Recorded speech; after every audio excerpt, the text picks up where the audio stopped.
किले महल खाली पड़े हैं। उनका भी क्या शान था, मान था, सम्मान था, रुतबा था, वहदा था, लेकिन आज सब लोग छोड़ करके चले गए। इसी तरह एक न एक दिन हमको आपको भी यहाँ से डेरा कूच करना है।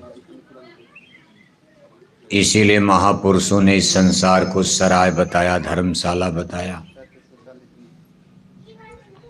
और कुल मिलाकर 4 दिन हमको आपको जगत में रहना है। 4 दिन का मतलब, एक दिन जब बच्चा माँ के गर्भ से जन्म लेता है, इसको अज्ञान अवस्था, शिशु अवस्था, जब उसको टट्टी और पेशाब का भी ज्ञान नहीं रहता, माँ की गोद में टट्टी कर देता है, चारपाई बिस्तर पर टट्टी कर देता, किचन रसोई घर में टट्टी कर देता, लेकिन माताएं उसको डंडा नहीं मारती, क्योंकि वो जानती हैं कि बच्चा अभी अज्ञान में है, अनजान में है। इसको जिंदगी का पहला दिन अज्ञान अवस्था यानी शैशवा काल कहा जाता। 4-6 साल की उम्र होने के बाद जब बच्चे में कुछ चेतन शक्ति उतरती है, बढ़ती है, उसको टट्टी पेशाब का, खाने पीने का कुछ ज्ञान हो जाता, तब उसके पीठ पर बस्ता लाद कर स्कूल में, कॉलेज में भेज दिया जाता, जहाँ वह अपना बौद्धिक विकास कर सके। पढ़ता है, लिखता है, सीखता है, फिर इंजीनियर बन जाता है, डॉक्टर बन जाता। यानी ये लिखाई पढ़ाई ज्ञान अर्जन का समय, इसको बाल्यकाल यानी ब्रह्मचर्य काल कहा जाता। इसको महापुरुषों ने जिंदगी का दूसरा दिन बताया।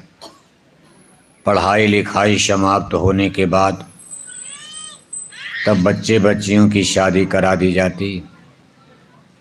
अब इसमें बच्चे बच्ची पैदा करना, रोटी कपड़ा मकान इसकी इंतजाम व्यवस्था करना, घर बनाना, मकान बनाना, जमीन जायदाद बगीचा बनाना, इसको जिंदगी का तीसरा दिन जवानी काल, यौवन यानी युवावस्था कहा जाता। इसके बाद दाढ़ी बाल सफ़ेद होने लगते, आँख की ज्योति और प्रकाश कम होने लगता, कान का सुनना भी धीरे धीरे कम होने लगता, दांत टूट करके जमीन पर गिरने लगते, घुटनों में दर्द होने लगता, गठिया बात पकड़ लेता। इसको जिंदगी का चौथा दिन यानी वृद्धा काल, बुढ़ापा यानी वृद्धावस्था कहा जाता। और इसके बाद जिंदगी का 5वां दिन जिसमें मौत आती। इस तरह महापुरुष कहते भाई ये जीवन 4 दिन का है। जग सराय दिन 4 बसेरा, अयामे काहु न काहू केरा। ये भी सच्चाई महापुरुष बताने की कोशिश करते हैं कि जितने रिश्ते नाते अपने अगल बगल देख रहे हो, ये सब टेम्परेरी हैं, अस्थायी हैं। वास्तव में जिनको आप अपना मानकर चल रहे हो, इसमें कोई किसी का भी नहीं बनता। ये बहुत दिन तक आपके साथ नहीं रह पाएंगे, ये बहुत दिन तक आपका साथ नहीं निभाएंगे। बस या तो आप मर जाओ या वो मर जाए। जैसे पति पत्नी का रिश्ता है, पति मर गया तब भी साथ छूट गया, पति जिंदा है पत्नी मर गई तब भी साथ छूट जाता। माता मर गए, पिता मर गए, साथ खत्म। महापुरुष कहते भाई यहाँ वास्तव में कोई किसी का नहीं। थोड़े दिन के लिए हमारा आपका ये रिश्ता, नाता, दोस्त, मित्र, बेटे और बेटियां, घर परिवार, नातेदार, रिश्तेदार, सगे संबंधी, ये जो कुछ आप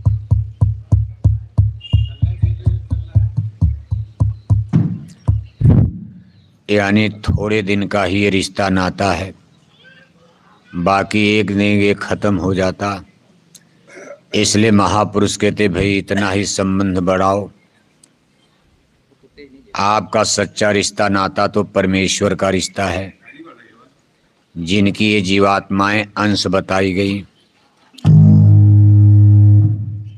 जहां से सारे जीवों की आत्माओं की उत्पत्ति यानी इनका प्रादुर्भाव हुआ है।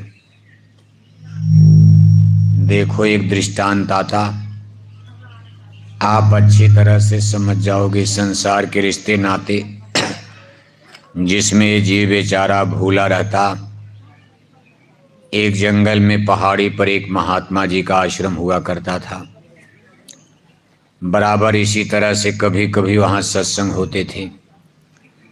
एक दिन महात्मा जी का सत्संग चल रहा था। तमाम गांव जवार के लोग उपस्थित थे। एक नौजवान बच्चा भी सत्संग में पहुंचता। उस दिन महात्मा जी ने सत्संग में यही विषय सुनाने का प्रयास किया, समझाने का, कि वास्तव में इस संसार जगत में कोई किसी का नहीं है। संसार झूठा है, फरेब है, टेम्परेरी है, अस्थाई है। सारे रिश्ते नाते झूठ के हैं, धोखे के हैं। अब एक वो नौजवान लड़का उठकर खड़ा हो गया। उसने कहा, महाराज, इतना सुंदर ये संसार, इतना सुंदर रिश्ता नाता सब कुछ बनाया जाता, और आपने 2 लाइन के सत्संग में पूरी दुनिया का मजा बिगाड़ दिया। आप कहते हो कोई किसी का नहीं, लेकिन मेरे माता हैं, पिता हैं, कितना प्रेम करते हैं। मेरी स्त्री मुझको इतना मानती कि जब तक मैं घर न पहुंच जाऊं तब तक वो भोजन ही नहीं करती। अगर मैं आधी रात तक घर न जाऊं तो मेरा इंतजार करेगी, भोजन नहीं करेगी।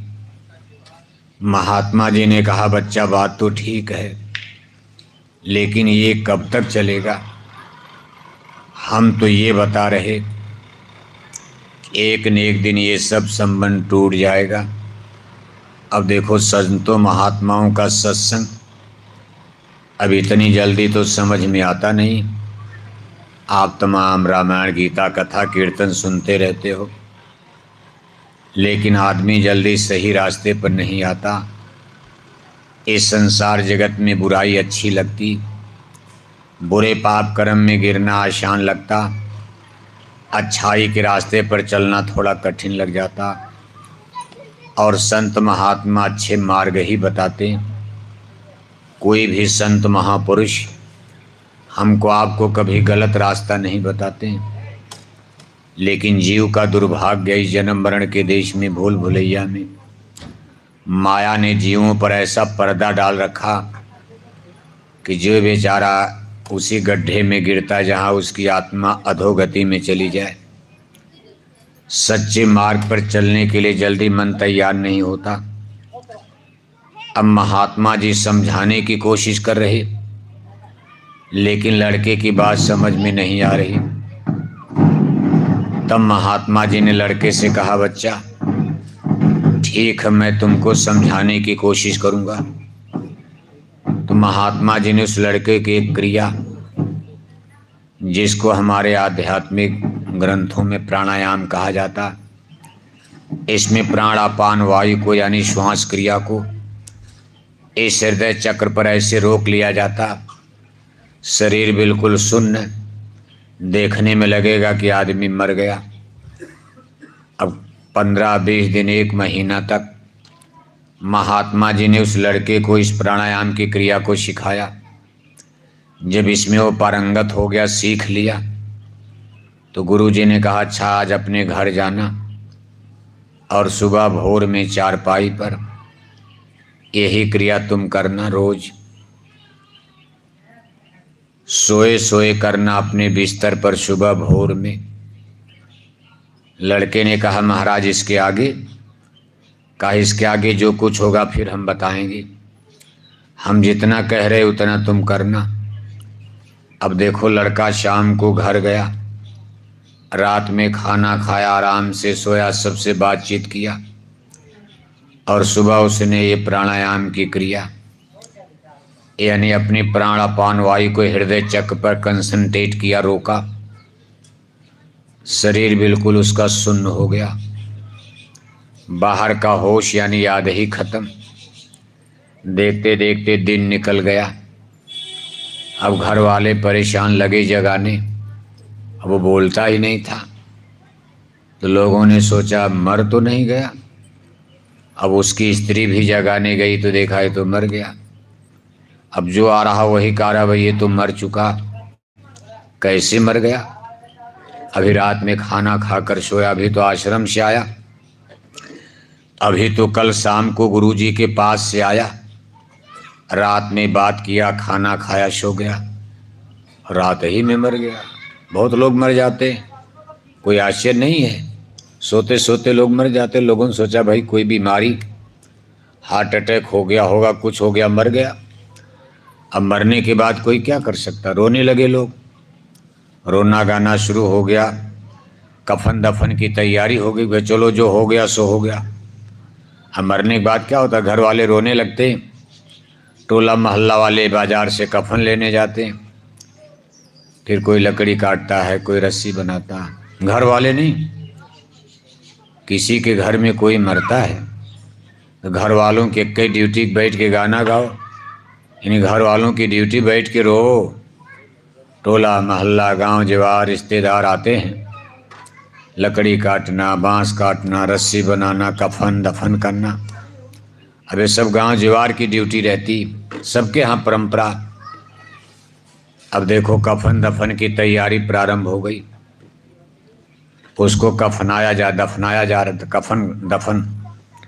तब तक गुरुजी झोली टांगे उधर से गुजर रहे थे। उन्होंने देखा कि भाई पूरे गांव जवार सब जुटे हैं, लोग रो रहे। तो गुरुजी तो जान ही रहे थे, वो तो अंतर्यामी महात्मा थे, सब लीला उन्हीं की थी। उन्होंने कहा भाई इसके दरवाजे आज लोग क्यों रो रहे हो? लोगों ने कहा गुरुजी आज आपका चेला मर गया, कल आपके आश्रम से आया, अब रात में न जाने क्या हो गया, सर्प काट लिया कि हार्ट अटैक हो गया, एकाएक रात में मर गया। तो गुरुजी ने नाड़ी पकड़ी, कहा बात तो बिल्कुल पक्की है, ये मर गया। अब मर गया तो क्या किया जाएगा? तो महात्मा जी ने कहा लेकिन मेरे पास एक युक्ति है, ये जिंदा हो सकता। सब लोग खुश हो गए, भाई हो सकता, साधु संत हैं, ये काम महात्मा मुर्दा को जिंदा करने वाला। डॉक्टर भले न कर पावे, लेकिन साधु महात्मा संत विश्वास करते हैं लोग कि कर देते हैं। महात्मा जी ने कहा भाई देखो युक्ति क्या, कि मेरी झोली में एक जड़ी है, इस जड़ी को सील बट्टे पर रगड़ कर पीस कर और पानी में घोल बनाकर, एक गिलास इसका घोल बनेगा। अब इसको अगर कोई पी जाएगा तो उसकी उम्र इस लड़के को मिल जाएगी। ये इस जड़ी का कमाल है, जब उसकी उम्र लड़के में ट्रांसफ़र हो जाएगी, मिल जाएगी, तो परिणाम क्या होगा? लड़का जिंदा हो जाएगा, लेकिन जो पिएगा वो कम हो जाएगा, जो पी लेगा वो क्या करेगा? मर जाएगा। इन्हें उम्र को बदलना। अब बताओ उम्र कौन देगा? गांव वाला देगा कोई? किसके बदले में कोई मरेगा? रिश्तेदार क्यों मरेगा? अरे मरे तो घर वाले मरे। तो सबसे पहले बूढ़ा बाप, वो भी बेचारा रो रहा था। सबसे पहले महात्मा जी ने उसी की तरफ कर दिया कि ले बाबा, तेरा नौजवान बेटा मर गया, तेरा तो बुढ़ापा आ गया, लेकिन अभी तेरी जिंदगी 10-5 बरस शेष है। तूने जिंदगी का सारा आनंद ले लिया, नाती पोता सब पैदा हो गए, खाया पिया मौज उड़ाया। अब 10 साल तो बुढ़ापे में बीतेगा चारपाई पर, और 10-15 साल तेरी उम्र बाकी, ले अपने बेटे के लिए उम्र दे दे, तू मर जाएगा और तेरा बेटा जिंदा हो जाएगा। तेरी बहू विधवा होने से बच जाएगी। बहू भी रो रही थी, साल भर का बच्चा भी वहाँ था। तो बूढ़े बेचारे ने हारे कहा महाराज हमको क्यों मार रहे हो? अगर मैं मर गया तो मेरी बुढ़िया का क्या होगा? बुढ़िया, अब बूढ़े लोगों को तो बुढ़िए की चिंता रहती, मैं मर जाऊंगा, मेरे नाम बेरे बेटा बहू, मेरी पतोहू मेरी बुढ़िया को तंग करेगी। आज के ज़माने में तो ही होता है, कि भाई वो तो कहेगी ये भगवान जल्दी बुढ़िया मर जाए। तमाम बहू देखो अपनी सास, बुढ़िया सास को कितना तंग करती। अब उस बुढ़े बेचारे को अपनी बुढ़िया की चिंता लग गई तो इनकार कर दिया। माँ रो रही थी, माँ से जब कहा ले तू ही पी जा, तेरी भी उम्र अभी बाकी है, तेरा बेटा जिंदा हो जाएगा, तू मर जाएगी बुढ़ापे में। तो उसकी माँ ने कहा कि मेरे बुढ़े का क्या होगा, अगर मैं मर गई तो मेरे बुढ़वा का क्या होगा, मेरी बहू पता न रोटी देगी कि नहीं। अरे भाई मैं जिंदा रहूँगी, सहारा बनूंगी। दो लोग तो किनारे हो गए, बताओ। अब उसकी औरत का नंबर लगा जो रो रही थी, मेरा सिंदूर धुल गया, मैं विधवा हो गई, मेरा जीवन नष्ट हो गया। महात्मा जी कहले तू ही पी जा। अरे उसने कहा महाराज मैं मर जाऊंगी, ये जिंदा फिर लाभ क्या मिलेगा, एक तो मरना है, मैं मरूं ये जिंदा, ये मर जाए ये जिंदा, मैं मर जाऊं, मैं मर जाऊं ये जिंदा, तो आखिर एक तो जिंदा रहेगा। अब इसलिए जो मर गया वही मरने दीजिए, क्या फर्क पड़ता है। और अगर मैं मर जाऊंगी तो मेरा 1 साल का बच्चा कहाँ जाएगा, अगर मैं मर गई तो मेरा 1 साल का ये बच्चा, दूसरे अभी मेरी उम्र क्या है, नहीं होगा तो अभी मैं दूसरी शादी भी कर सकती हूँ। देखो उसने ये भी कह दिया कि महाराज अभी तो मेरी शादी हुई, केवल साल भर का भी बच्चा पैदा हुआ, अगर मान लो नहीं हो पाएगा तो अभी तो मैं दूसरी शादी भी कर सकती हूँ। दुनिया में होता है, एक साल मर गया दूसरा कर लिया, दूसरा शौहर मर गया तीसरा पति बना लिया जाता। कहा महाराज अब ठीक है, जो मर गए मरी जाने दीजिए, हमको क्यों मार रहे हैं। अब वो लड़का सब सुन रहा था कि दूसरी शादी भी कर लूंगी। तो गुरु जी ने कहा अच्छा मैं ही मर जाता हूँ, मेरा चेला है, मेरा भी तो चेला है, अपने शिष्य के लिए चेला के लिए मैं ही मर जाता हूँ। सब लोग हाथ जोड़ कर महाराज साधु संतों का तो जन्म इसीलिए होता है, परोपकार वचन मन काया, संत स्वभाव सहज खगराया, दयालु हो कृपालु हो, आपके न बेटा है न बेटी है, न कोई रोने वाला न कोई गाने वाला। महाराज अगर आप मर गए, ये तो संतों के धर्म है, संतों का धर्म है, आप पालन करोगे। अब गुरु जी ने देखो जड़ी पी लिया, कोई जहर नहीं था, जड़ी पी करके जमीन पर गिर गए, लेट गए। सब लोग सोचे गुरु जी मर गए। इशारा किया तो लड़का उठकर खड़ा हो, तो सब सुन रहा था, होश में था, ये तो सब लीला हो रही थी, दिखा रहे थे। देख तू कहता दुनिया मेरी है, बड़ा प्यार करता है, ये है वो है। लड़का उठ करके खड़ा हो गया। जब लड़का जिंदा हो गया, गुरुजी मरे पड़े और लड़का जिंदा खड़ा। अब घर वाले दौड़े, माता पिता मेरा बेटा जिंदा हो गया, स्त्री दौड़ पड़ी मेरा पति जिंदा हो गया। लेकिन लड़के ने डांटा, कहा मेरे नज़दीक कोई मत आना, मेरे लिए तो मेरे गुरु मरे, कोई मरने को तैयार नहीं, मेरे गुरु मरे पड़े हैं, कोई चिंता नहीं आप लोगों को, मैं जिंदा हो गया, अब नाटक कर रहे हो, नकली रिश्ता। इसके बाद इशारा हुआ तो गुरुजी भी जिंदा होकर खड़े हो गए। तो नकली जड़ी थी, कोई जहर नहीं था, तो केवल लीला। गुरु चेला दोनों जिंदा हो गए। तो महात्मा जी ने कहा बेटा मैंने तुमको सत्संग सुनाया, कुछ समझ में आता था, देख आज मैंने दिखा दिया कि संसार में कोई किसी का नहीं, जब तक तू जिंदा है तेरी चमड़ी उधेड़ेंगे, खून चूस जाएंगे, लेकिन जिस दिन चला जाएगा, इसके बाद ब्रह्मभोज तेरही मनाने के बाद कोई याद करता है। गए कचहरी अदालत में, कहा जमीन हमारे नाम करो, बगीचा हमारे नाम कर दो, ये बैंक का खाता हमारे नाम कर दो, क्योंकि वो मर गए। बस 10-20 दिन में कागज से नाम पत्री सब खत्म। साल 2 साल के बाद दुनिया भूल ही जाती, कौन याद करेगा। इतने लोग दुनिया में रोज मरते, कौन कई पीढ़ी मर गई। दादा याद करो कि दादी याद करो कि परदादा को याद करोगे कि माता को याद करोगे कि पिता को याद करोगे। इतनी लंबी लिस्ट मरने वालों की है, पीढ़ी दर पीढ़ी मरते जा रहे। आप कितने लोगों पर आंसू बहाओगे, कितने लोगों को याद करोगे, कितने लोगों की पुण्यतिथि हर साल मनाओगे। रोटी कपड़ा मकान जुटाओगे, हर साल पुण्यतिथि मनाओगे आप। 1 बार 2 बार तेरही वरही मना लिया, उसके बाद तो खेल खत्म। लड़का देखो महात्मा जी के पास, साथ पीछे पीछे जंगल चला गया आश्रम में। कहा गुरुजी अब और सुनाइए, पहला अध्याय तो हमने पढ़ लिया, अब हमको भेद बताइए परमेश्वर का, जिस परमात्मा से हमारा सच्चा रिश्ता सत्य है, क्योंकि इस शरीर का रिश्ता जगत का रिश्ता, और हम लोग वास्तव में हाड़ मांस की शरीर नहीं हो। साहब कबीर कहते भाई हम न मरे मरी हैं संसारा, हमको मिला जियावड़ हारा, हर मरी हैं तो हमहू मरबे, हर न मरे हम काहे को मरबे। यानी साहब कबीर की वाणी है कि संसार मिट जाएगा, एक दिन ये धरती भी नष्ट हो जाएगी, सूरज चंदा तारे भी खत्म हो जाएंगे, लेकिन हम नहीं मरते हैं। और यहाँ सब मरते हैं, लेकिन संत की वाणी तो गलत हो नहीं सकती। वो भी साहब कबीर की लिखी वाणी गलत कैसे हो?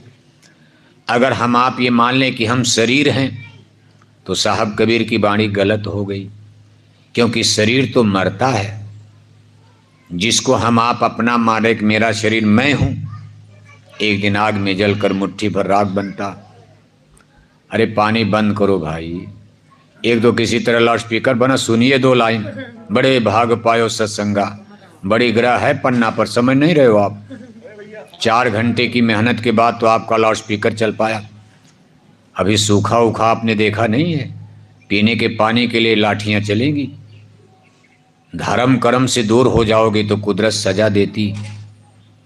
आदमी 2 ही चीज से मानता, गांव में कहावत कही गई, या तो माने बात से और नहीं तो माने, नहीं तो माने, जोर से बोलो, या तो माने बात से और नहीं तो माने, जिसको डंडा कहते। देखो अब यहाँ मशीन लगी, बहुत दूर तक आवाज आई, यही नहीं ये अमेरिका तक ये आवाज जा रही है। आप तो यहाँ कम लोग सुन रहे हो, लाखों लाख लोग इस चीज को देख रहे सुन रहे। कौन कौन सुन रहा होगा? ये मशीनों का युग है, इसलिए अब लोग कहेंगे भाई क्या बोल रहे हैं, लेकिन आपकी आवाज़ इसमें नहीं जाएगी, इसलिए आप बोल सकते हो। बोलो जोर से, या तो माने बात से और नहीं तो माने, जिसको डंडा कहते हैं। स्कूल में माँ बाप भी डंडा रख, स्कूल में मास्टर भी छड़ी रखता, घर में माता पिता भी कभी कभी डंडा उठाते, बार बार मना रहे, नहीं माना बच्चा, उठा के डंडा मार देते हैं। इसी तरह परमात्मा भी डंडा रखते। पहले तो साधु संत समझाते, अब आज हम आपके गांव में आए हैं, कोई डंडा मारेंगे? हम सत्संग सुनाने आए हैं, वचन सुनाने आए हैं, बाणी से सुनाएंगे, समझाएंगे, बताएंगे कि भाई अधर्म और पाप के रास्ते को छोड़ो, शाकाहारी धर्म ही सच्चा धर्म होता, आप इसका पालन करो, इस पर आ जाओ। अब नहीं मानोगे, इसका करतार ऊपर बैठ करके आपको देख रहा है। एमपी एमएलए आपको नहीं बचा पाएंगे। जिस दिन भगवान नाराज हो जाएंगे, नेचर प्रकृति कुदरत नाराज हो जाएगी, उस दिन आपके पन्ना के पहाड़ चिथड़े चिथड़े हो जाएंगे। अभी आपने भूकंप नहीं देखा, अभी आपने पन्ना में बाढ़ नहीं देखी, अभी आपने सूखा नहीं देखा, अभी आपने युद्ध महायुद्ध नहीं देखा, अभी आपने रगड़े झगड़े नहीं देखे। अगर ऊपर की सरकार नाराज हो जाए तो नीचे की सरकार पानी बरसाएगी। अगर ऊपर देवी देवता नाराज हो जाएं तो दिल्ली भोपाल के एमपी एमएलए पानी बरसाएंगे। अगर ऊपर ईश्वर खुदा भगवान नाराज हो जाएं तो दिल्ली भोपाल के मुख्यमंत्री प्रधानमंत्री पानी बरसाएंगे। और अगर पानी नहीं बरसेगा तो आपके इस पन्ना में ये धरती माता आपको गेहूं चावल अनाज सब्जी पैदा होगा? नहीं होगा तो खाओगे क्या आप? सोना खाओगे? मान लो पन्ना में सोना चांदी हीरा निकलता है, पन्ना निकलता, 1 किलो पन्ना आपको मिल जाए, 1 अरब अरबों कीमत। लेकिन आपके घर में 10-20 किलो गेहूं चावल न हो तो 15-20 दिन के बाद सूट बूट टाई कोट बांधे हुए अपने पलंग कुर्सी चारपाई बिस्तर पर मरे मिलोगे आप? कोई जिंदा बचेगा? सोना खाओगे, हिंदी अंग्रेजी की डिग्री खाओगे, ये जंगल पहाड़ खाओगे, फिजिक्स केमिस्ट्री खाओगे, इंजीनियर डॉक्टर की डिग्री खा लोगे आप? अरे पेट भरने के लिए, जीने के लिए अन्न जरूरी, अन्न में प्राण माना गया, और अन्न कहीं फैक्ट्री में नहीं बन सकता। आलू सब्जी की कमी हो जाए, कहो कोई फैक्ट्री में आलू सब्जी बन जाए, बनेगा? अनाज गेहूं चावल फैक्ट्री में बनेगा, जूता बनेगा, चप्पल बनेगा, कार बनेगा, मोटर बनेगा, हवाई जहाज हेलीकॉप्टर बनेगा, इंटरनेट कंप्यूटर मोबाइल फैक्ट्री बनाएगी, कार मोटर मोटरसाइकिल फैक्ट्री बना देगी। लेकिन गेहूं चावल के लिए कोई फैक्ट्री सरकार पन्ना में खोलेगी? ये तो धरती माता ही हैं, इन्हीं की फैक्ट्री में जब से धरती बनी है हमारे जीवन के लिए किस्म किस्म की सब्जी, किस्म किस्म का फल, किस्म किस्म का अनाज इसी धरती माता की फैक्ट्री से पैदा होता। जिस दिन और धरती माता भी कब तक देंगी, ये फैक्ट्री भी कब तक आपको देगी? जब तक ऊपर की सरकार पानी बरसाती रहेगी। अगर ऊपर से पानी बरसना बंद है तो आपके पन्ना की धरती माता ऊसर बंजर हो जाएगी। आप इसमें अनाज बोओगे, सब्जी बोओगे, सूख जाएगा। इसलिए इस बात पर भी आपको भगवान की ज़रूरत पड़ने वाली। अभी तो आप नेताओं के आगे भगवान को मानते ही नहीं हो। आप कहते MP MLA ही हमारे भगवान हैं, हमारे बिरादरी के नेता हैं, जाति के नेता हैं, धर्म के नेता। आप भगवान देवी देवता को तो भुला ही दिया आपने। लेकिन समय आ रहा है जब आपको MP MLA भूल जाएंगे, मंत्री मिनिस्टर भूल जाएंगे, आपको देवी देवता भगवान याद आएंगे। हाथ जोड़कर प्रार्थना करोगे, प्रभु पानी दे दो, पानी दे दो। 2 दिन पीने को पानी न मिले, आसमान में तारे नजर आने लगेंगे। 2 बरस पानी न बरसे, आपके पन्ना के नदी नाले सूख जाएंगे। पीने के पानी के लिए लाठी चलने लगेगी। अभी आपने देवी देवता भगवान को समझा नहीं है। और देवी देवता भगवान जब नाराज हो जाते हैं तो धरती पर प्रलय मच जाती। और नाराज कब होते हैं? जब आदमी साधु संतों की बात को, धर्म कर्म को भूलकर अधर्म और पाप के मार्ग पर चलता। आप इतिहास पढ़ते हो, रावण, कंस, दुर्योधन, तमाम लोग इस संसार में इतने बड़े बड़े महारथी वीर, और सबकी कितनी बड़ी दुर्गति हो गई। वो लोग कितने अहंकार में, घमंड में। साधु महापुरुषों ने कितना समझाया। देखो दुर्योधन को जाकर व्यास जी ने समझाया, गुरु दुर्वासा ने समझाया। मतलब उस समय द्वापर युग में धरती पर जितने साधु महात्मा सब हस्तिनापुर जा जाकर दुर्योधन को, कौरवों को समझा रहे कि भाई ये काम अच्छा नहीं है। अधर्म, अन्याय, अनीति, नारी का अपमान करना, द्रौपदी को नंगा कर रहे हो, कर दिया। भरी सभा में इतना बड़ा अन्याय कर दिया, अब से संभल जाओ। लेकिन कुछ समझ में नहीं आता। अंत में भगवान श्री कृष्ण ने कहा भाई चलो एक बार मैं भी चलता हूँ। योगेश्वर श्री कृष्ण जी महाराज खुद पांडवों के सामने कहते युधिष्ठिर से, भाई मैं चाहता हूँ एक बार मैं ही समझा दूँ। युधिष्ठिर ने हाथ जोड़ लिया, कहा केशव वो बड़ा घमंडी है, अहंकारी है, आपको गालियाँ देगा, अपमान करेगा, मानेगा नहीं। और अगर आपको गाली दे दिया तो अनर्थ हो जाएगा, इसलिए आप मत जाइए। भगवान कहने का मुझको गाली वाली से क्या फ़र्क पड़ता है? सूरज को कोई गाली देगा क्या फ़र्क है? जो ब्रह्म है, भगवान है, उसको हमारी आपकी गाली का कोई फ़र्क। सूरज पर आप धूल उड़ाओ, सूरज कभी गंदा होगा? धूल हमारे ऊपर ही तो गिरेगी, सूरज पर जाएगी हमारी धूल। इसी तरह ब्रह्म हैं, वो प्रभु हैं, ईश्वर हैं, योगेश्वर हैं। कभी मेरे ऊपर मान अपमान, गाली गलौज का कोई फ़र्क नहीं। मैं एक बार लेकिन जाना चाहता हूँ, जाऊँगा। और देखो भगवान श्री कृष्ण हस्तिनापुर जाते, कहा भगवान हस्तिनापुर आए, संदेशा पांडव काल आए, दुर्योधन को समझाने को, महाविनाश बचाने को। यानी बहुत बड़ा उनको महाविनाश दिखाई दे रहा कि अगर ये लोग अधर्म का रास्ता नहीं छोड़ेंगे धरती पर महाविनाश हो जाएगा। जब जब होई धर्म की हानि, यदा यदा ही धर्मस्य ग्लानिर्भवति भारत। कहते भाई महाविनाश बचाने को, दुर्योधन को समझाने को भगवान हस्तिनापुर आए। संदेशा पांडव का लाए, पांडव ने अपना संदेशा अब आकर के भरी सभा में समझाते।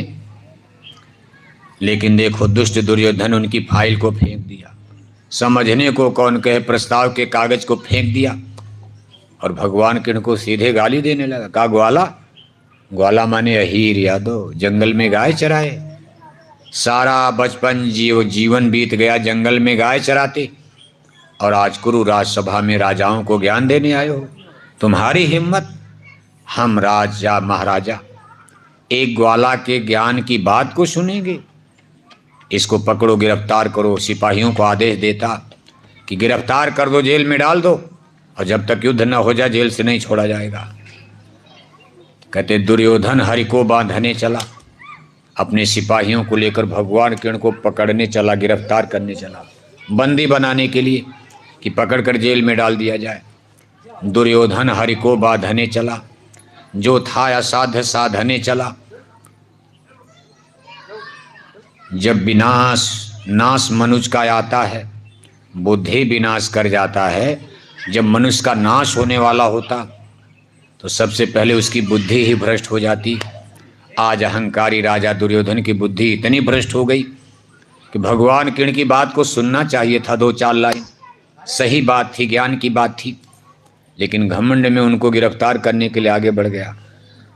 हरि हंसे, चल पड़े, निकल गए। कहा भगवान हंसते ही वहां से निकल गए, पकड़ तो नहीं पाए। तो भगवान को कौन बांधे, बनवा लें तब तो ठीक। माँ जसोदा ने उनको बचपन में बांध दिया था, पेड़ों में बांधा, ओखल में बांधा, पत्थर में बांधा, लेकिन वो प्रेम में कोई भगवान को बांध सकता, लेकिन अहंकार और घमंड में कोई भगवान को बांध पाएगा? माँ ने बांध दिया। माँ ने भगवान कृष्ण के हाथों में रस्सी लगाकर उनको ले जाकर पेड़ में, ओखल में, पत्थर में बांध देती थी, क्योंकि बड़े नटखट। भगवान तो नटखट रहेंगे ही, क्या चिंता उनको। चाहे उनके यहाँ क्या बचपन, कोई अज्ञानी थे, वो तो ज्ञान में शक्ति वही भरपूर, चाहे बचपन हो, चाहे जवानी, चाहे बुढ़ापा। लेकिन आज दुर्योधन सोचा हम भी बांधेंगे, नहीं बांध पाया, चले गए। और जाकर युधिष्ठिर के पांडवों से कहते भाई अब कोई उपाय नहीं है, दुष्ट दुर्योधन अब मानेगा नहीं। और अंत में बिगुल बजा दिया, याचना नहीं अब रण होगा, आगे अब घोर समर होगा। याचना माने अब प्रार्थना नहीं, रण होगा माने युद्ध होगा। यानी ये नहीं कि हाथ जोड़कर विनय हमारी हो जाएं सब। कब तक हाथ जोड़ा जाएगा बताओ आप? बार बार कब तक हमसे हाथ जोड़ा हो गया आप?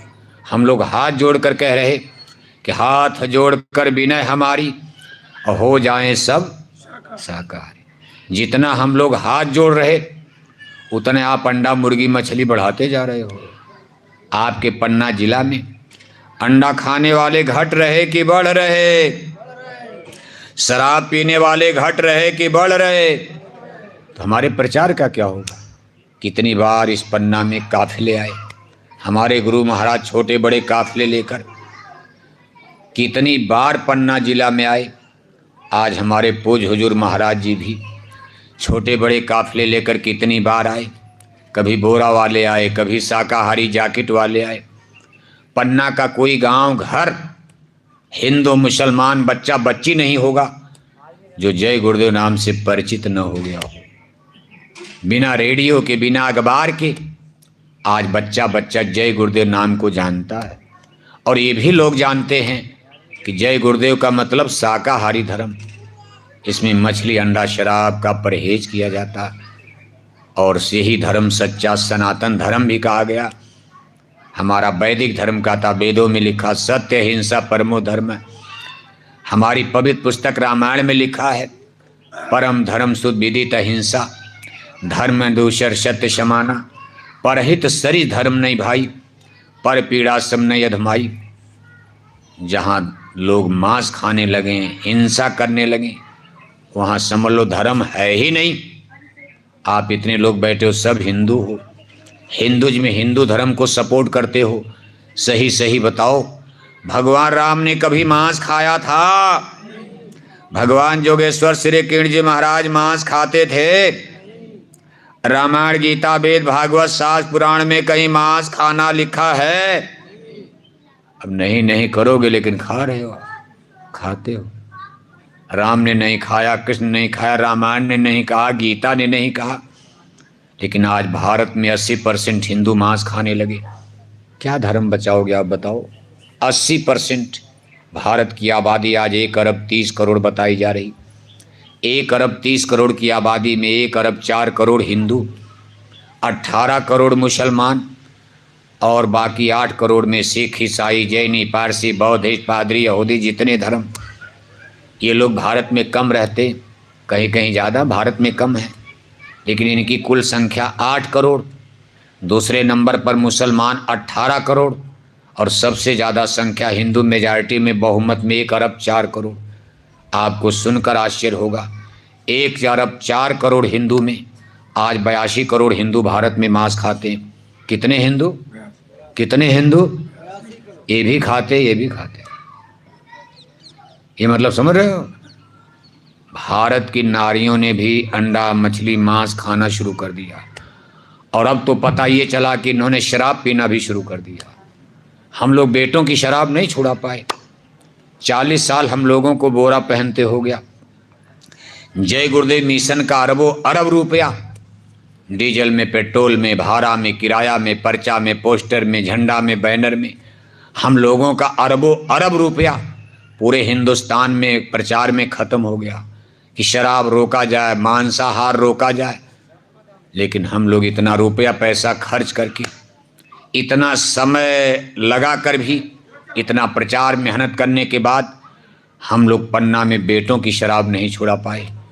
और अब उल्टी खबर मिल रही है कि हमारी बेटियों ने भी शराब पीना शुरू कर दिया। क्या धर्म बचेगा? सोचा कभी? बेटियां शराब पीने लगेंगी, कभी भगवान राम का राम राज भारत में आएगा? बेटियां शराब पीने लगेंगी, कभी रामायण गीता की मान मर्यादा बचेगी? बेटियां शराब पीने लगेंगी, भगवान राम भगवान कृष्ण की महिमा गौरव गरिमा बचने वाली है। बेटियां शराब पीने लगेंगी, करप्शन, बुराई, व्यभिचार, भ्रष्टाचार मिटेगा। बेटियां शराब पीने लगेंगी, कभी अच्छे समाज का निर्माण हो पाएगा? बेटियां शराब पीने लगेंगी, बूढ़े माँ बाप की पगड़ी, इज्जत, आबरू बचने वाली है। क्या समाज बना रहे हो? और हमारे नेता लीडर क्या कहते? राम राज आ रहा है, चिंता मत करो, अब की राम राज आ जाएगा। 75 वर्ष देश को आज़ाद हुई हो गया, राम राज आते आते कितने मुख्यमंत्री, कितने प्रधानमंत्री आपने बदल डाले, लेकिन राम राज का मतलब बेटियां शराब पीने लगे। जिस दिन देश आज़ाद हुआ उस दिन भारत में इस तरह से बेटियां शराब नहीं पीती थी, लेकिन आज़ाद भारत में हम लोग आगे बढ़ते गए। घर बना, मकान बना, स्कूल बना, अस्पताल बना, यूनिवर्सिटी बने, कॉलेज बने, बंदरगाह बड़े बड़े, हवाई अड्डे बने, सड़क बनी, सब कुछ बना, अच्छे अच्छे घर बन गए, मकान बन गए, कोठी हवेली बन गई। लेकिन कितना बुरा हो गया कि बेटियों ने शराब पीना शुरू कर दिया। घर मकान बनाना बुरा नहीं है, बेटियां पढ़ें लिखें ये भी बुरा नहीं। हमारी बेटियां इंजीनियर बने, डॉक्टर बने, जज बने, बैरिस्टर बने, कौन मना करता? लेकिन खतरा क्या है कि बेटियां शराब पीने लगी। बड़े बड़े यूनिवर्सिटियों में जाओ, बेंगलोर, हैदराबाद, चेन्नई, बम्बई, दिल्ली, आपके मध्य प्रदेश के 2 बड़े शहर हैं इंदौर और भोपाल, जहाँ बड़े बड़े यूनिवर्सिटी खुले हैं, ज्ञान का केंद्र है। भाई यूनिवर्सिटी माने ज्ञान का केंद्र है, वहाँ कौन सा ज्ञान आप दे रहे? बेटियाँ शराब पीने लगी। यूनिवर्सिटियों में पढ़ी लिखी बेटियों ने, पढ़ाई लिखाई का यही मतलब था। जब ये लोग पढ़े लिखे नहीं तब तो शराब नहीं पीते थे, पढ़ा लिखा दिया, दारू पीने लगे, शराब पीने लगे। ये तो वही बात हो गई कि BA MA पास और लिए दिए, BA MA पास लिए दिए साहब। पढ़ाई लिखाई का मतलब यही होता है बुराई। आज पढ़े लिखे समाज में सब लोग इंटेलेक्चुअल हो, ग्रेजुएट हो, कोई अनपढ़ नहीं है। औरत मर्द बच्चे बच्चियां सब BA MA पास, लेकिन करप्शन, बुराई, भ्रष्टाचार, अधर्म, पाप, अनीति, अन्याय, आज इसका ग्राफ ऊपर जा रहा। परिवार में, समाज में, हर जगह आप देखो मनुष्य का नैतिक बल कमजोर होता जा रहा। इसलिए जय गुरुदेव मिशन की बात को समझो, वरना बहुत बड़ा नुकसान होने वाला। हमारे गुरु महाराज ने जो आपसे अपील किया, आज पूज महाराज जी अपील कर रहे। लाखों लोग बोरा पहनकर, लाखों लाख भाई बहन शाकाहारी जैकेट पहनकर, एक एक गांव गोंद लेकर घर घर जा रहे, लोगों से समझा रहे, बता रहे कि देखो अगर सच्चा धर्म लाना है, सच्चा कर्म लाना है भगवान राम का राम राज भारत में लाना है तो पूरे पन्ना जिले में मछली अंडा शराब की दुकानों को बंद करना पड़ेगा। भगवान राम के राम राज में कहीं अंडा बिकता था? भगवान राम के राम राज में शराब बिकती थी? भगवान राम के राम राज में मछली पालन खुलता था? भगवान राम के राम राज में शुअर पालन खुलता था? भगवान राम के राम राज में मुर्गी फार्म खुलते थे? यह आपने धर्म का अपमान कर दिया है। कौन इसके लिए दोषी है? इसकी समीक्षा तो ईश्वर करेंगे, हमारे आपके बस का नहीं है। सब एक दूसरे पर कंप्लेन करते, कमेंट करते। आज भारत के तमाम कतिपय साधु महात्मा चिल्ला रहे भारत सनातन आएगा, सनातन आएगा, लेकिन मध्य प्रदेश में शराब पीने वाले तो बढ़ रहे हैं, मांस खाने वाले बढ़ते जा रहे, छोटे छोटे बच्चे दारू पीने लगे, जो अभी कक्षा 10 पास नहीं कर पाए, शादी ब्याह नहीं हुआ, और माँ बाप के चोरी चोरी जंगल में गांजा पी रहे, शराब पी रहे। क्या धर्म बचेगा, क्या कर्म बचेगा, क्या मानवता बचेगी? वो बुरा समय आ गया। मामा भांजी को नहीं पहचान पा रहा, चाचा भतीजी को नहीं पहचान पा रहा, शराब के नशे में भाई सगी बहन को नहीं पहचान रहा, शराब के नशे में बाप सगी बेटी को नहीं पहचान रहा। ये तो राम राज नहीं, रावण राज की निशानी है। और जब रावण राज आगे बढ़ेगा, अभी हम लोग रावण राज की तरफ चल रहे हो। 23 में रावण राज, 24 आएगा और रावण राज। मुख्यमंत्री बदल दो, प्रधानमंत्री बदल दो, कोई फर्क नहीं, अभी रावण राज बढ़ रहा। रावण राज का अंत करने के लिए कोई हनुमान आएगा। याद रखना हमारी बात को, अपनी डायरी में लिख लेना। आज की तारीख, कोई बोरा वाला मथुरा से गुरु जी का संदेश लेकर आया था। संतों के वचन कभी व्यर्थ नहीं जाते, वृथा न जाए दे ऋषवाणी, संत वचन पलटे नहीं, पलटी जाए ब्रह्मांड। कोई हनुमान भारत में आएगा, लंका पर चढ़ाई करेगा, लंका में आग लगाएगा, फिर राम और लक्ष्मण प्रकट होंगे, लंका पर चढ़ाई करेंगे, फिर मेघनाथ मारा जाएगा, कुंभकर्ण मारा जाएगा, अहिरावण मारा जाएगा, फिर धर्म का प्रतीक अन्यायी राजा रावण मारा जाएगा। लंका सोने की जलकर भस्म हो जाएगी। उस लंका के भौतिकवादी खंडहर पर, अवशेष पर, तब धर्म की नींव पड़ेगी, राम राज आएगा। इसलिए एक बार मिट जाने दो दुनिया को, तैयार रहना। ये जो बड़े बड़े नगर और शहर देख रहे हो, इनके बुरे दिन आने वाले हैं। करोड़ों की कोठी है, कोठी 1 करोड़ की, लेकिन उस कोठी के भीतर होता क्या है? बहन बेटियों का अपमान हो रहा है, बलात्कार होता है। चाहे बम्बई जाओ, बेंगलोर जाओ, हैदराबाद जाओ, इंदौर जाओ, भोपाल जाओ, जितने बड़ी कोठी मकान, उतने बड़ा उसमें पाप होता है। लोग मांस खाते हैं, मदिरा पीते, बहन बेटियों का अपमान करते। यही सोने की लंका में होता था। ये कोठियाँ जिंदा बचने वाली नहीं हैं, याद रखना। राख बनेंगे महानगर तक, एटम के अंगारों से पत्ता पत्ता झुलस जाएगा। विश्व युद्ध टंकारों से मानव की क्या पेश चलेगी, अंबर तक फट जाएगा। इस धरती का सारा आंगन लाशों से पड़ जाएगा। महाशक्तियाँ दुनिया भर की मिट्टी में मिल जाएंगी।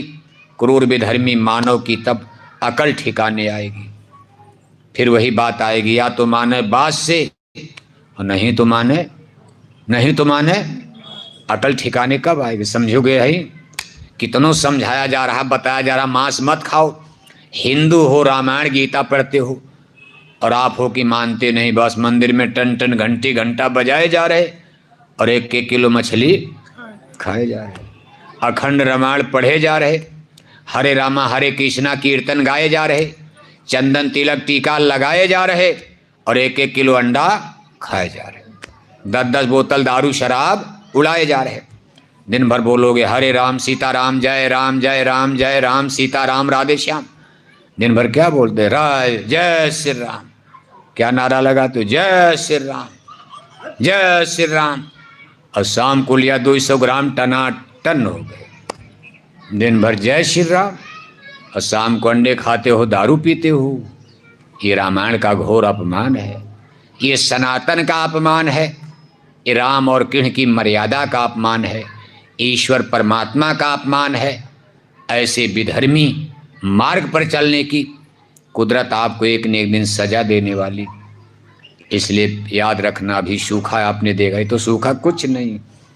आषाढ़ बीत जाए, सावन बीत जाए, भादो बीत जाए, क्वार बीत जाए, एक बूंद पानी पन्ना में ना गिरे तब मान लेना कि अब सूखा पड़ गया। अभी तो थोड़ा बहुत बरस रहा, हरियाली बनी हुई है।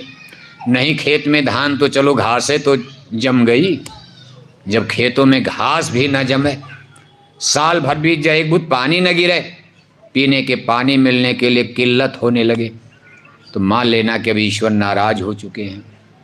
इसलिए ईश्वर को नाराज मत करो, देवी देवताओं को खुश करो। और देवी देवता ईश्वर भगवान अच्छे काम पर खुश होते हैं, पवित्र काम पर खुश होते हैं। ईश्वर के दरबार में किसी जीव का वध करना, अपने जबान के स्वाद के लिए किसी बकरी मुर्गी को काटना मारना जिह्वा स्वाद के लिए, ये सबसे बड़ा अघ यानी पाप बताया गया। और ऐसे जीव सीधे नरकगामी होते।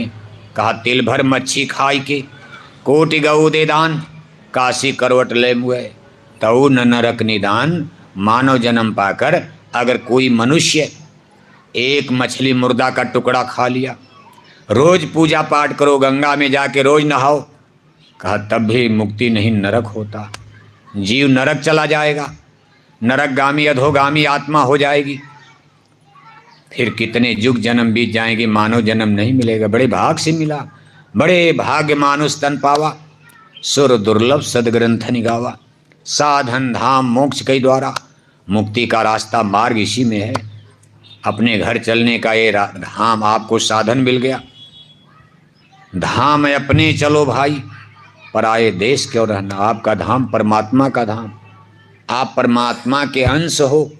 ईश्वर अंश जीव अविनाशी, चेतन अमल सहज सुख राशि। सोई माया बस भयो गोसाई, बंधो कीर मरकट की नाई। जड़ चेतन ही ग्रंथि पर गई, यद्यप मृषा छुटत कठिनई। जीव हृदय अति मोह विसेखी, छूट न ग्रंथि परे की में देखी। सदगुरु मिलें संत मिलें तो रक्षा हो जाए, ज्ञान हो जाए। सतगुर बिना न कोई बाँचे, नाम बिना 84 नाचे। जो सतगुरु करतो संघाती, तो न कष्ट होत यही भांति। सदगुरु मिलिया सब बन आई, आप ही आप मिले प्रभु आई। रामायण में देखो क्या लिखा, कहा गुरु बिन भव नितरे न कोई, जो बिरंचि संकर्षम हुई।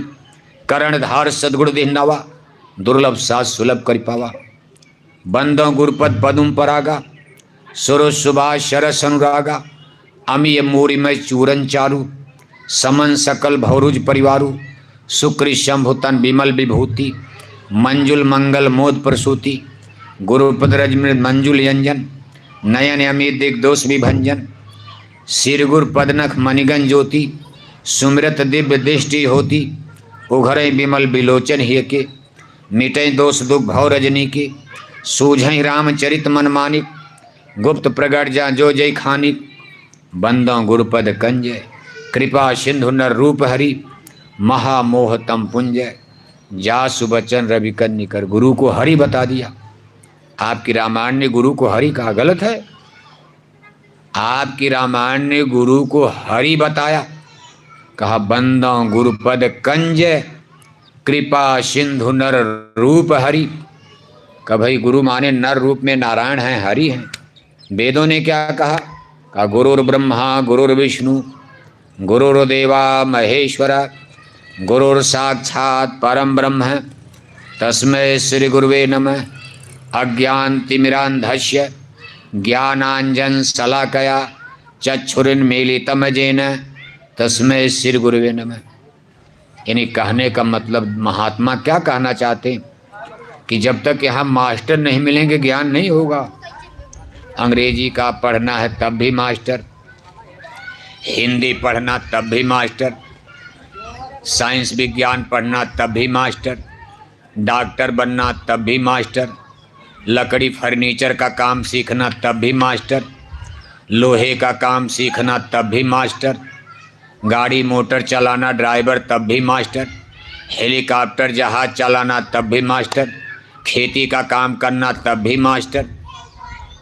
गुरबिन होई न ज्ञान, इसी तरह आत्मा परमात्मा का ज्ञान, जिसको साइंस ऑफ सोल कहते हैं, जीव को माँ के गर्भ में कैसे उतारा गया, मौत के समय कैसे निकाला जाता है, कैसे आदमी से निकाल कर गाय बैल में, कुत्ता बिल्ला में डालते, कैसे कीड़े मकोड़े में जन्म होता है, कैसे नरकों की आग में जलाते हैं, कैसे देवी देवता भगवान का मिलन होता, कैसे मोक्ष मुक्ति प्राप्त होती है, इस सारे ज्ञान को साइंस ऑफ सोल, आत्मवाद, अध्यात्मवाद कहते हैं। का भाई जब सब में गुरु की जरूरत, इसमें भी गुरु की जरूरत। जब हिंदी अंग्रेजी में मास्टर, आत्मा परमात्मा के ज्ञान में भी मास्टर चाहिए। इसीलिए रामायण ने लिख दिया कि गुरबिन भव नितरे न कोई। कब तक मास्टर? जब तक आप परमात्मा तक न पहुंच जाओ, अपने घर न पहुंच जाओ, अपने सच्चे स्वामी, सच्चे करतार। अब सच्चे माता पिता तो परमात्मा ही हैं। यहाँ दुनिया का रिश्ता नाता तो नकली है, नकली माता पिता है, भी मरेंगे, आप भी मरोगे, लेकिन आत्मा का संबंध परमात्मा से है। जब आत्मा परमात्मा से मिल जाएगी, सतनाम रूपी सिंधु सागर में आत्मा रूपी बिंदु और बूंद मिलकर सागर रूप बन गई, गुरु भी वहीं मिल गए, तो वहाँ जब चलोगे तो ना गुरु ना चेला, सब में बोला एक अकेला। ऊपर चलोगे गुरु चेला कोई नहीं, वहाँ एक ही प्रभु है, एक ही परमात्मा है। लेकिन मृत्यु लोक का यहाँ नियम बना, आत्मा और परमात्मा के बीच में एक तीसरी शक्ति खड़ी होती है, इसको सतगुरु, संत, the great master of the spiritualism, मुर्शिद, मुर्शिद कामिल, कामिल मुर्शिद, वली शाह, पीर आजम, औलिया, फकीर। क्यों? कि भाई यही आपको परमात्मा से मिलाएंगे, क्योंकि आप तो भूल गए हो, आपको पता नहीं परमात्मा का घर कहाँ है। परमात्मा माने हमारा घर, जो भगवान का घर हुई आपका भी घर, आप उनके अंश हो, उनके पुत्र हो, उनकी कोख से आपका जन्म हुआ है। सगला सृष्टि मोर उपजाया, सब पर मोर बराबर दाया। और वहाँ ना कोई छोटा है न बड़ा है, वहाँ तो आत्मा आत्मा, छोटा बड़ा, अमीर गरीब, छूत अछूत, ब्राह्मण क्षत्रिय यादव हरिजन, कुर्मी पटेल जाट गुजर, ये हिंदू मुसलमान, ये तो शरीर का भेद बन गया। ये कब तक रहेगा? जब तक शरीर में रहोगे। लेकिन जिस दिन वहाँ पहुँच जाओगे परमात्मा के दरबार में, वहाँ केवल स्पिरिट और आत्मा होती, आत्मा जीव। हिंदू जल गए, मुसलमान जल गए, सिख जल गए, ईसाई जल गए, ब्राह्मण जल गए, राजा रानी भी जल गए, पन्ना की मिट्टी में मिलकर मिट्टी बन गए। उस भगवान के दरबार में ना कोई राजा है ना कोई रानी है। भगवान राम ने सबरी से कहा, कहें राम सुन भामिन बाता, मानो एक भगत के नाता, जात पात पूछे नहीं कोई, हरि के भजे सो हरि के। कहा मेरे दरबार में कोई जाति बिरादरी ऊंचा नीचा, वहाँ तो आत्मा परमात्मा, आत्मा भी परमात्मा में मिल गई, सब परमात्मा स्वरूप बन गए। इसलिए उस परमात्मा को पाने के लिए मुर्शिद, जब तक परमात्मा मिले गुरु की शरण पकड़े रहो। इसीलिए मृत्यु लोक में गुरु को भगवान से बड़ा बताया। कभी अगर गुरु ना मिलते तो हमको भगवान का पता ही नहीं चलेगा। कहा गुरु बड़े गोविंद से, मन में देख विचार, हर सिमरे सो वार है, गुरु सिमरे सो पार। कहा गुरु गोविंद दो खड़े, अब काके लागों पाए। कहा बलिहारी गुरु आपने गोविंद यो बताया। कहा मैं पहले गुरु को प्रणाम करता हूँ। क्यों? अगर गुरु न मिलते तो मुझे भगवान का भेद क्या मिलता। हम तो पत्थर में भटक रहे थे, हम सोचे ही पन्ना के पत्थर में भगवान होंगे। फिर हमने नदी के पानी में गोता लगाया कि हो सकता नदी गंगा गोदावरी के पानी में भगवान मिल जाएंगे। हमने मंदिर देवालय शिवालय की मिट्टी में दीवाल में वहाँ अगरबत्ती और दिया जलाया, शायद भगवान का प्रकाश यहीं मिल जाएगा। फिर हमने किताबों के पन्ने पढ़े, शायद भगवान यहाँ मिल जाएगा। लेकिन कहा भगवान कहीं नहीं मिला। भगवान हमको कब मिले? जब हमको गुरु मिले, जिसने भगवान का भेद जाना। अंग्रेजी आपने कब सीखा? जब आपको अंग्रेजी वाला मास्टर मिल गया, ज्ञानी पुरुष मिल जाए तब तो बात बने। इसलिए प्रेमी भाई बहनों, अपने जीवन में किसी गुरु की खोज करो। शाकाहारी बनो, शुद्ध विचार, good idea, good behaviour, good thinking. शुद्ध भोजन करोगे शुद्ध विचार बनेगा। शराब कबाब का सेवन करोगे तो जानवर बन जाओगे, पशु बन जाओगे, कामी कुत्ते की तरह काम वासना में माँ बहन बेटी चाची भतीजी नहीं पहचान पाओगे। कलिकाल बिहाल किए मनुजा, नहीं माने कोयंजा तंजाए तामसी भोजन, अशुद्ध भोजन, नापाक भोजन, शराब और कबाब। कबाब माने पशु पक्षियों का मुर्दा मांस, और शराब तो आप जानते जो बुद्धि को नाश कर दे। शराब, गांजा, भांग, कोकीन, हीरोइन, अफीम, तमाम चीज़ें, इसमें सबसे मुख्य शराब माना जाता। ज़्यादातर लोग शराब ही पीते हैं, गांजा तो कम। कोकीन, हीरोइन, अफीम गांव देहात में कम मिलता है, लेकिन शराब सबको मिल जाती है। ये बुद्धि को नष्ट करती है, भ्रष्ट कर देती, सच्चाई का, अच्छाई का, पाप और पुण्य का सही ज्ञान ध्यान नहीं रह जाता। इसलिए जय गुरुदेव मिशन की तरफ से आपको संभालने के लिए सही धर्म समझ में आ जाए, सही कर्म समझ में आ जाए, रामायण गीता समझ में आ जाए, वेद भागवत समझ में आ जाए, शाश्वत सनातन धर्म समझ में आ जाए, राम कृष्ण की महिमा समझ में आ जाए, देवी देवता गंगा जमुना सब समझ जाओ आप। अब गंगा में नहाना पाप नहीं है, लेकिन गंगा में नहाकर मछली खाना तो पाप है। अब गंगा नहाओ, जमुना नहाओ, कोई पाप नहीं है, नहा लिया कोई बात नहीं, लेकिन गंगा में नहा करके फिर मछली खाते हो आप, मछली खाना पाप है। मंदिर में दिया जलाना कोई पाप नहीं, मंदिर में गए आपने तिलक लगाया, मंदिर में टीका लगाया, दिया जला दिया, कोई पाप नहीं है। लेकिन मंदिर से जो लौट के आए कि अंडा खाने लगे आप, ये पाप है, ये पाप है। हमारा मतलब ये है कि सब करो, पूजा पाठ कोई करो, लेकिन कम से कम पाप मत करो, अपने कर्म धर्म को शुद्ध करो, हिंसा हत्या से दूर हो जाओ। फिर देखो कैसा भारत बन जाएगा, कैसा समाज बन जाएगा, अगर सब लोग इसी रास्ते पर चल पड़ो। अगर आपके पन्ना में मछली, अंडा, शराब की दुकानें बंद हो जाएं, वेजिटेरियन पन्ना, शाकाहारी पन्ना जिला ही शाकाहारी बन जाए, आपके पन्ना में फिर कभी बाढ़ नहीं आएगी, कभी सूखा नहीं पड़ेगा। पानी बरसाना, पानी को रोक देना, बीमार की बीमारी ठीक कर देना, अंधे को आँख देना, बहरे को कान देना, गूंगे को जबान दे देना, किसी को बेटा बेटी दे देना, ये भारत के साधु संतों के लिए हंसी मजाक का खेल, दाएं बाएं का खेल है। लेकिन अभी नहीं, अभी तो मान लो पानी पर अजय कुछ को हमारे नेताओं ने कर दिया, ये तो हमारे एमपी एमएलए कर रहे हैं। आप कहोगे हमारा विज्ञान कर रहा है, हमारे वैज्ञानिक कर रहे, डॉक्टर इंजीनियर कर रहे, क्योंकि अभी आपके अंदर अहंकार है, घमंड है, इसलिए थोड़ा और टूट जाओगे। जब चारों तरफ से निराश हो जाओगे, तब भारत में साधु संत आपके सामने आने वाले प्रकट होंगे। जब चाहोगे पानी बरस जाएगा, आपकी इच्छा, जब कहोगे पानी मिल जाएगा, तब आप कहोगे एमपी एमएलए से बड़ा कौन होते हैं, राजा से बड़ा कौन होते, महात्मा होते हैं।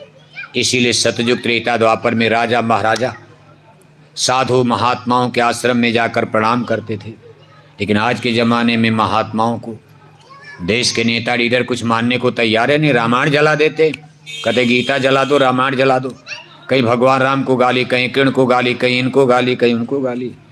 इन नेता लीडरों के दिमाग में तो धर्म कर्म कुछ नहीं है, तो बस दिल्ली भोपाल में बैठकर बस बोतलें पीते रहे, भारत माता की जय बोलते रहे, और विदेशी बैंकों में खाता आपने एमपी एमएलए बना के भेज दिया। अब उनको कोई घर से पीना है, वहाँ सरकारी खजाना है, भरपूर पैसा है।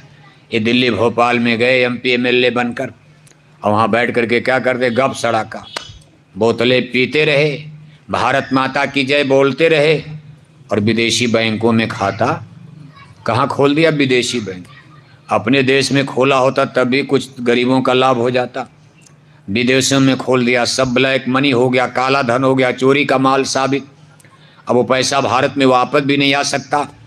आप खाता खुलाकर इंतजार कर रहे हो कि हर खाते में 15 लाख 15 लाख 15 लाख, कितना आएगा 15 लाख। क्या कहा गया था, खाता खोल लो, हर खाते में 15 लाख 15 लाख 15 लाख। इतने साल से खाता खोल कर बैठे, सब ब्लैक मनी हो गया, ये पैसे भारत में आ ही नहीं सकते। क्या गरीबी जाएगी, क्या आपको कहा गेहूँ ले लो, चावल ले लो, बस 15 लाख नहीं, कहा 5 किलो गेहूँ ले लो, 5 किलो चावल ले लो, बस काम फिट। सबको भीख का कटोरा दे करके लाइन में लगा ले लो, 5 किलो गेहूँ 5 किलो चावल। कौन दानी बनेगा, कहाँ से बताओ आप।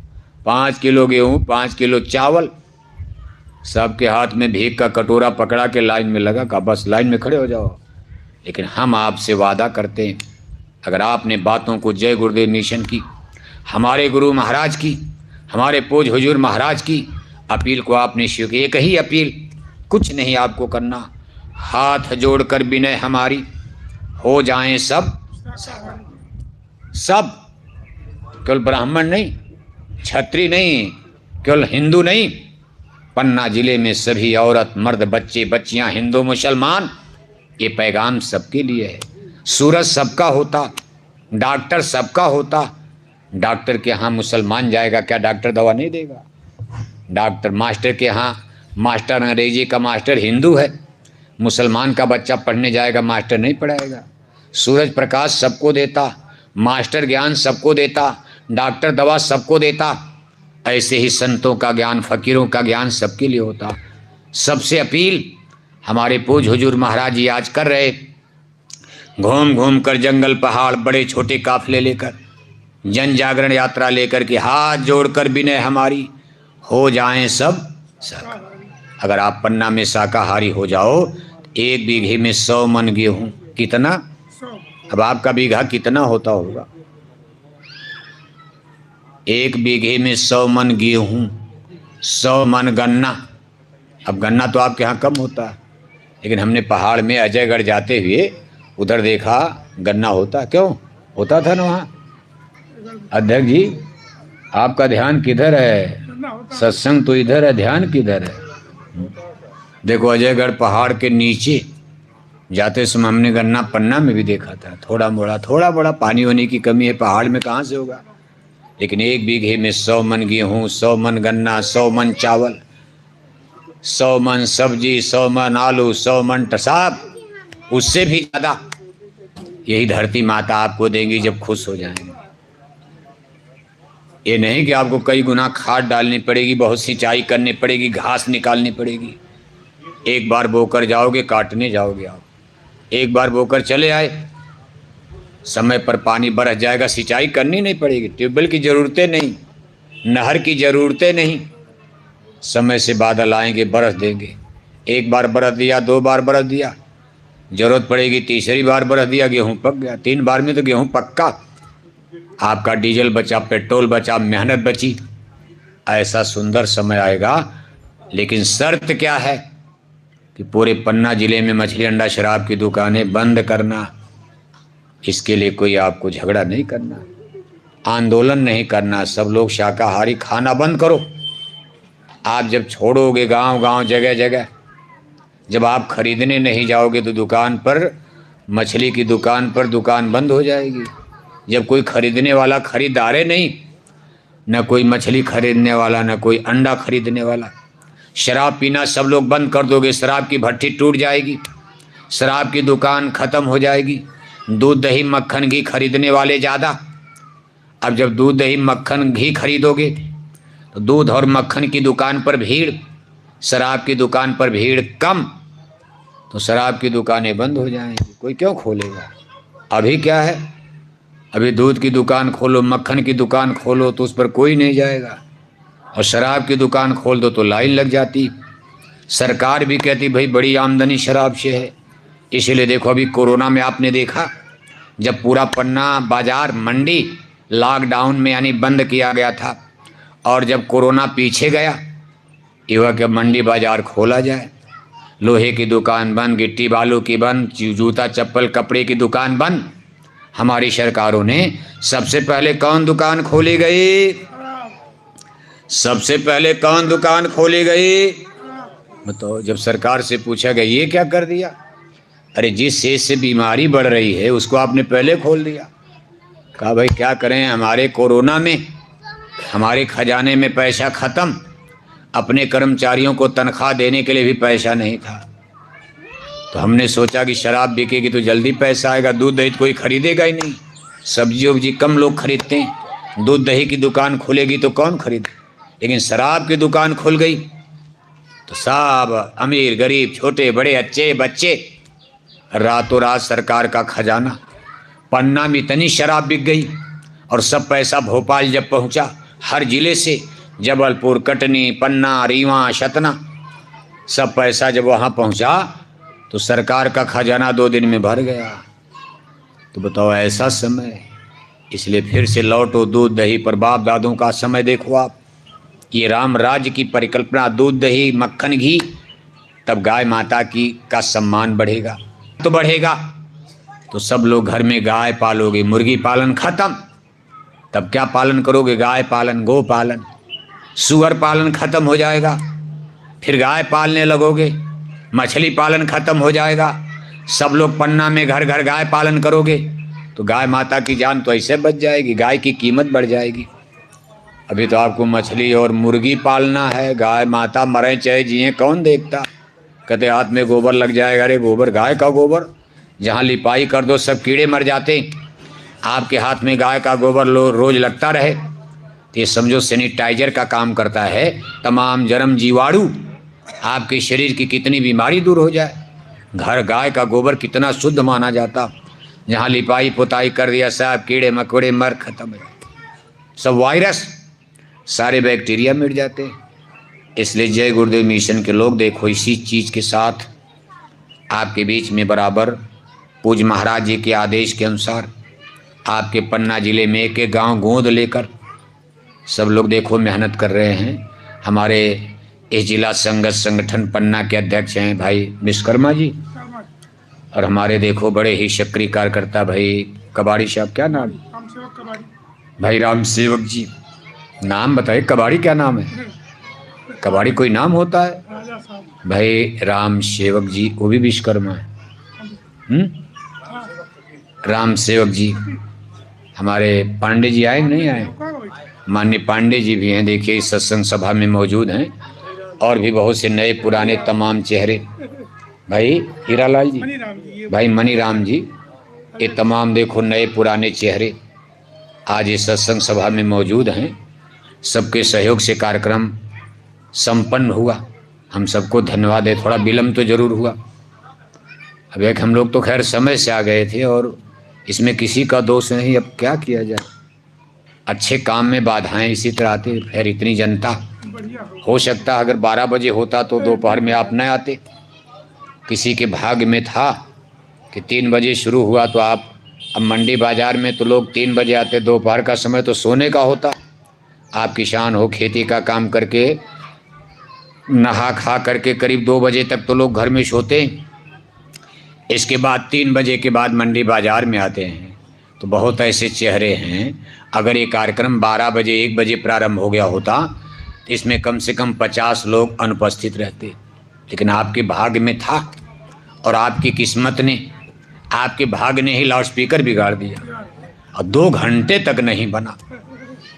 कितनों लोग कसरत करते रहे, देखो बना नहीं, और जब समय आ गया तो इतना अच्छा लाउड स्पीकर बोल रहा है कि अगर हम 4 घंटा बोलना पड़े तो कोई थकाव नहीं, इतनी अच्छी इसमें आवाज़ आ रही और आप आराम से सुन भी रहे हो।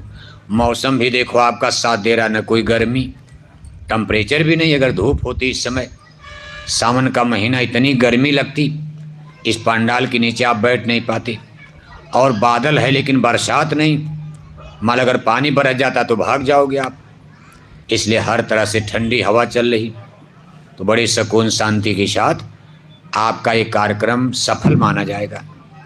इसके लिए हम जिला संगठन पन्ना के अपने सभी सम्मानित पदाधिकारीगण भाई विश्वकर्मा जी को और भी तमाम लोगों को हम धन्यवाद देते हैं।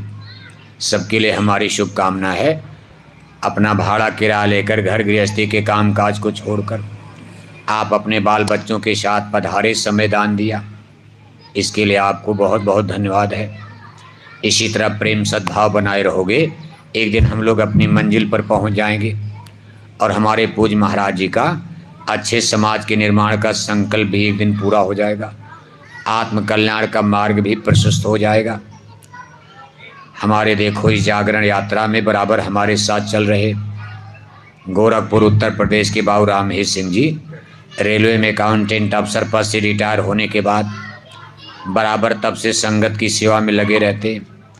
इसी तरह गुजरात प्रदेश अहमदाबाद के माननीय जीतू भाई पटेल जी, आपके इस मध्य प्रदेश के प्रांतीय अध्यक्ष माननीय नारायण प्रताप सिंह बघेल जी, साथ ही साथ जौनपुर जिले के उत्तर प्रदेश के डॉक्टर शेखर साहब स्वास्थ्य विभाग से डॉक्टर के पद से रिटायर होने के बाद बराबर ये लोग संगत की सेवा में लगे हैं।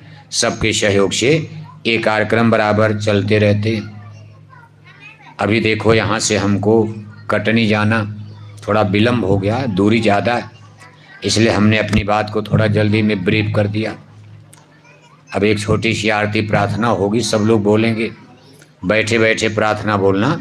कोई सेवा भेंट दान दक्षिणा आपको देनी है तो गुरु